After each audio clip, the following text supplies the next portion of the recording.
বিগত আমলে আপনি কোনো জুলুম অবিচারের শিকার হয়েছেন কিনা এই বিষয়ে আপনার অভিজ্ঞতা জানতে চাই। ভাই, খুব ভালো ভালো প্রশ্ন আপনারা বাছাই করে করে মাশাআল্লাহ আজকের জন্য নিয়ে আসছেন দেখা যাচ্ছে। দেখুন, অভিজ্ঞতা আমাদের সবারই কম বেশি তিক্ত অভিজ্ঞতা আছে। একটা সমাজ যখন করাপ্টেড হয়ে যায় তখন সমাজের কেউই ভালো থাকে না। এই নারায়ণগঞ্জের এসপির অফিসে আমাকে নিয়ে এমন অকথ্য ভাষায় গালিগালাজ করা হয়েছে, বেশি দিন আগের কথা না। এবং এই সিদ্ধিরগঞ্জ থানার ওসি ছিলেন, আমি নাম আর বললাম না, ওসি সাহেব তিনি ভালো মানুষ ছিলেন,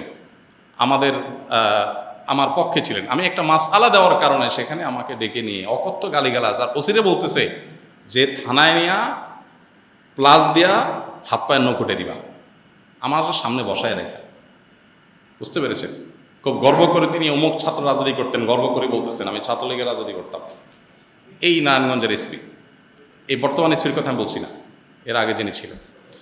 তো এটা আমাকে বসায় নিয়ে থ্রেট দেওয়া মাসআলা, আমি ওনাকে বললাম মাসআলা, আমার মাসআলা বলার ক্ষেত্রে কথা বলার অধিকার থাকবে আলেমদের। আপনি পুলিশ হিসেবে আপনি তো বলতে পারেন না মাসআলা আমি কোনটা বলবো কোনটা বলবো না, কোনটা সঠিক কোনটা বেঠিক, এটা তো আপনার বলার বিষয় না, তো আলেমরা বলতে পারে। তো উনি খেপে গেলেন এবং সবার সামনে যাচ্ছে তা আচরণ করলেন। কত শত অভিজ্ঞতা আছে, এগুলো তো আমি মানে সব কিছু বলার সুযোগ পাই না, আর বিশেষ করে বলতেই তো পারি না। কারণ কোনো স্ট্যাটাস আমরা লিখেছি, সেখানে দেখা গেছে যে 5টা এজেন্সি থেকে ফোন চলে আসছে, হ্যাঁ আপনি এটা কেন লিখলেন, ওইটা কেন লিখলেন, চাপাচাপি শুরু হয়ে গেছে। আমাদের ফাউন্ডেশনের সমস্ত হিসাব নিকাশ পুঙ্খানুপুঙ্খভাবে রাখার পর সেটা আবার আমরা ভালো অডিট ফার্মের মাধ্যমে অডিট করে একেবারে এমনভাবে রাখি যে তিল তিল করে আমরা হিসাব ফেসবুকে পর্যন্ত দিয়ে দিই, কোনটা কত দিয়ে কিনি সেটা পর্যন্ত আমরা দিয়ে দিই। এত কিছুর পরও দেখা গেল যে আমাদেরকে বিভিন্নভাবে নাজেহাল করার চেষ্টা করা হতো কোনো কোনো লোক। আলহামদুলিল্লাহ এর মধ্যেও প্রশাসনের উপরস্থ কিছু কিছু মানুষ পরেশান করলেও নিচু পর্যায়ের বা মাঝারি বা কোনো কোনো উপরস্থ কর্মকর্তাদের সহযোগিতাও ছিল। তাদের সহায়তা না থাকলে এতদূর আমরা আসতে পারতাম না। কিন্তু একটা বড় অংশ আমাদেরকে দৌড়ের উপর রাখতো। ইস্তেসকার নামাজের ঘোষণা দিছি, আমার বাসার নিচে দেখি যে বিভিন্ন গোয়েন্দা সংস্থার গাড়ি বোঝাই করা, মানসিকভাবে পেরেশানি। বাবা ইস্তেসকার নামাজ পড়বো, একটা নিরীহ একটা ইবাদত, আল্লাহর কাছে দোয়া করবো দেশের ভালোর জন্য। সেখানে দেখা গেল যে আমি বাসার থেকে বের হইতে না হইতে দেখি যে মানে একেবারে চারপাশে ঘিরে ধরছে সোজা কথা। মানসিক চাপ যেটাকে বলে সেটা দিয়ে রাখা। কত কাহিনী এবং কত ঘটনা যে ঘটেছে সেটা তো বলার মতো। জোর করে সরকারি বিভিন্ন অনুষ্ঠানে নেওয়ার জন্য একবার একজন এডিশনাল এসপি, তার নামটা আমার মোবাইলে সেভ করা আছে, আমি নাম আর বললাম না, উনি ফোন দিয়ে বলতেছেন যে আমি অমুক। তো আমি বললাম হ্যাঁ বলেন। তো উনি বলতেছিলেন যে আমাকে সব হুজুররা কিন্তু চিনে, খুব নেগেটিভভাবে বলতেছেন, মানে হুজুরদের সব সাইজ করি আমি, আমার নাম সব হুজুরদের মুখস্থ, আপনার সাথে আমার প্রথম কথা হচ্ছে। এটা হলো শুরুতেই কথা না। এরপর কি হয়েছে বলে যে একটা অনুষ্ঠানে যাইতে হবে আপনাকে, সেখানে অমুক অমুক থাকবে, রাষ্ট্রের সবচেয়ে বড় বড় পর্যায়ের লোক তারা থাকবেন, আপনাকে যেতে হবে। কি হয়েছে সেখানে আপনাকে একটা বক্তব্য দিতে হবে। তো আমি বুঝছি যে আমাকে একটা প্ল্যান ওয়াইজ আমাকে দিয়ে একটা জিনিস করানো হবে। আমি বিভিন্নভাবে অপারগতা প্রকাশ করলাম, বলে যে রাষ্ট্রের প্রয়োজন আপনি অস্বীকার করতেছেন কি? হ্যাঁ আমি আমার রাইট আছে, রাষ্ট্র চাইলে আমার যেখানে সেখানে বাধ্য করতে পারে না, আমি সাধারণ নাগরিক। যাই হোক, পরে শেষ পর্যন্ত আমার সেখানে যাওয়া লাগে না আলহামদুলিল্লাহ। তো এরকম পরিস্থিতি হয়েছে। সর্বশেষ এই যে আমাদের আসিফ মাহতাব গ্রেপ্তার হলো, তার নিয়ে পোস্ট দিলাম। আমাকে আমার এক ভাই সোর্স তিনি বললেন যে ভাই আপনি বাসায় থাকেন না। তো রাতে, এই কয়দিনের আগের কথা, রাতে যায় আরেক বাসায় যায় শুইতাম, এই কয়দিন আগের কথা। আগের বাসায় গিয়ে পালায় পালায় থাকতাম।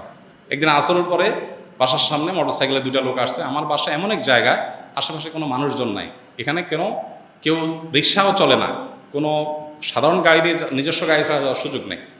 এরকম একটা জায়গায় থাকি আমি, সব মরুভূমি, আশেপাশে ঘাস, মানুষজন নাই। সেখানে কোনো মানুষ আসা তো স্বাভাবিক না। 2জন মানুষ আসরের আগ থেকে আইসা অপেক্ষা করলো। তারা মনে করেন এত লম্বা সময় আসে, নিশ্চয়ই ওয়াশরুমে গেছে লম্বা সময় ধরে। মাগরিবের নামাজ পড়লাম, ওযু ছাড়াই নামাজ পড়লো আমাদের সাথে। ওখানে যে জামাত হয় এটা জানার কথা না, আমার বাসার নিচে গ্যারেজে ছোট্ট করে একটা রুমে আমরা জামাতে নামাজ পড়ি। যাই হোক, এরপরে যাওয়ার সময় আমাদের একজনকে জিজ্ঞেস করলো অমুককে তমুককে, নাম জিজ্ঞেস করলো, তখন আমরা বুঝলাম যে এটা সংস্থার লোক। তো এইভাবে দৌড়ের উপরে এদেশের সবাই কম বেশি ছিল, নানাভাবে ছিল।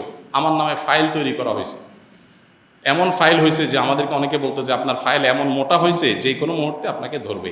এই মানে আন্দোলন যদি না হইতো, সফল যদি না হইতো, তো হয়তো এরপরে আমাদেরকে আয়নাঘরে যাওয়া লাগতো। বুঝে আসছে কথা? তো এরকম একটা পরিস্থিতি এই দেশে তৈরি হয়েছে যে আসলে আমরা কেউ যে খুব ভালো ছিলাম বা ভালো থাকতে পারি সে সুযোগ কারোরই নাই।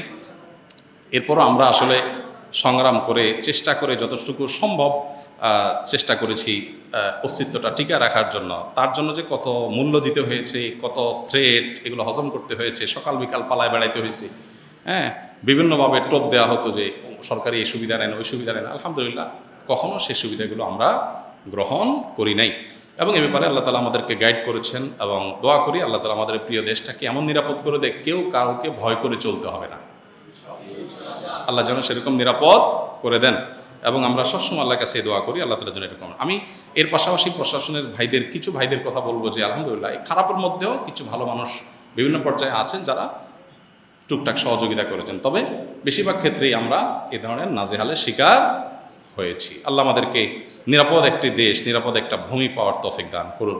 আমাদের সমস্ত কষ্টগুলোকে আল্লাহ তাআলা দূর করে দিন। সকল মাজলুমের জুলুমের অবসান হয়ে যাক, সকল বৈষম্য দূর হয়ে যাক।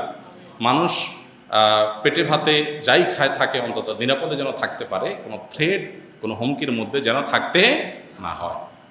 কোনো একটা কথা লিখলে, কোনো একটা কথা বললে যদি 5টা টেলিফোন আসে আর চাপ আসতে থাকে, তাহলে মানুষ স্বাধীনভাবে কোনো কথা বলতে পারে না। আর মানুষ যখন লেজ বড় হয় বা গাছ যখন বড় হয়, তখন বাতাসও বেশি ধরে। কাজ যাদের যত বেশি, তাদের উপরে প্রেশারও তত বেশি আসে। আল্লাহ তাআলা এই প্রেশার মুক্তভাবে, অন্তত অন্যায়ভাবে যে প্রেশারগুলো হয়, এগুলো মুক্তভাবে আল্লাহ তাআলা আমাদের সবাইকে এই প্রিয় মাতৃভূমিতে চলার তৌফিক দান করুন।